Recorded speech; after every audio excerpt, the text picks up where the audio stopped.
What is up, guys? Now I'm NarendraTheComic, and right now I'd just like to talk about something which is really pissing me off a little bit, actually a lot, but I think I've come to realize that there's a reason why it's pissing me off, and I'm starting to become okay with it. Now, as you know, this channel is very disjointed. It is basically jumping from one piece of content to another. It's very stark differences here. There's not really a through line. It's just things that I like.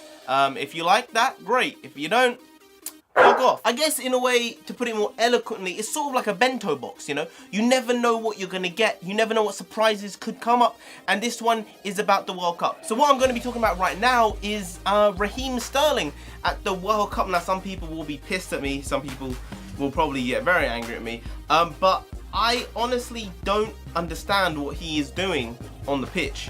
I'd rather have Rashford on the pitch than Sterling. I'd rather put Loftus-Cheek on the pitch than Sterling and push Lingard further up the way that he is playing. Now, I understand his role in the team.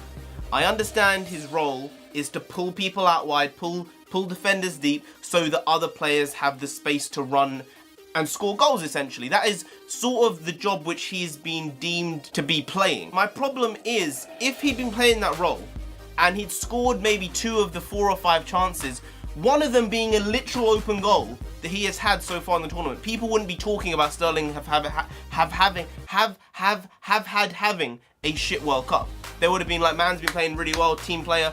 But the fact is, he hasn't scored. He scored 2 goals in 40 appearances for England. Now, he's not a striker, admittedly. He's a winger. But if you look at what he did for Man City last season, he scored 18 goals, 11 assists. People just go crazy about that. For me, the only reason he scored 18 goals and 11 assists is because he was playing for Man City. He wouldn't have scored 18 goals in any other team. Half his goals were tap-ins. That's fine. You need to get in the position to score, like 100%. Positioning is incredibly important. But if you look at his all-round play, I think he's like a Theo Walcott. I think he could Theo Walcott himself. I don't want him to do that because I think he has more technical ability than Walcott does.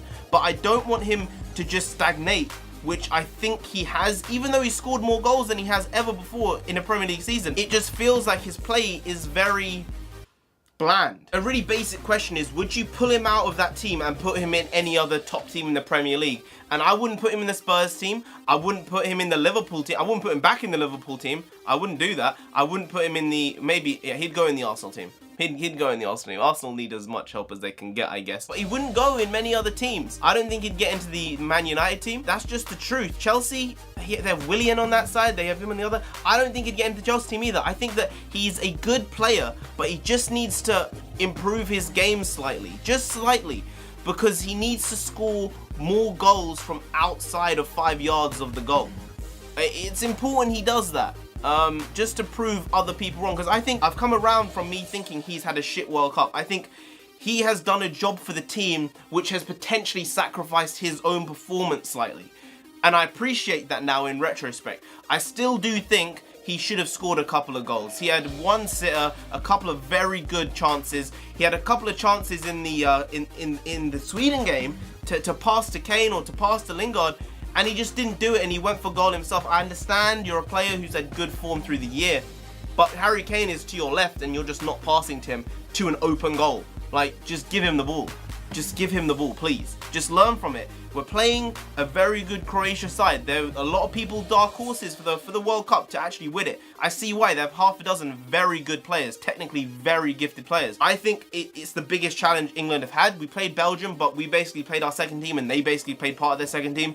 So I wouldn't say that was really a grinding game for us. It was basically a throwaway game. But this is the biggest test so far. And if we can get through this, guys, football could be coming home. Alright? Alright, this is big things. This is big. This is humongous. This hasn't happened in over half a century. Alright? This is the stuff you tell your grandkids about. It's the stuff people still tell their grandkids about, I guess, from 1966 to now. It's the best chance we've had to a final. We're going to play either France or Belgium. Who do I want in the final? I want Belgium. I don't want to touch France with a barge pole. We played Belgium. We sort of understand their tactics. We know their best players. Personally, I don't want to touch France. France are a firecracker who could just randomly either score and beat us 3-0 or they could completely screw up. Belgium is more measured and I think we can give them a good game and it will probably be a 50-50. With France, I don't know what could happen. But those are my thoughts on Raheem Sterling. I think the man gets a lot of stick. I give him stick. but I think he is putting in a shift for the team rather than his own performance, which is something I think a lot of the players have done. I think Kane has done the same. He's passed a lot, even when he's had a good opportunity. But he's scored half a dozen goals already, guys. Come on. I mean, how much more do you want to score? But he has passed up on opportunities sometimes where he could have shot because someone is in a better position than him. And that's what a good player does, I guess. So I'm adding you, Raheem Sterling. I'm also not adding you, Kieran Trippier. Good job. Probably the standout of the tournament so far from an England perspective. So good job there. And anyway, guys, if you did enjoy this video, please do like, share, comment, and subscribe to the channel down there. If you didn't, then football will never be coming home for your country. I don't know where you're from. All right, if you're from England, then just subscribe because we want it coming home. If you're not from England, I guess then just don't subscribe. If you're not from the UK, yeah, I sort of shot myself in the foot there, but I'll take the L and look at the bigger picture. So just subscribe anyway to avoid football not coming home. Now I've been NarendraTheComic. You have been great. I'll see you next time. Skadoosh.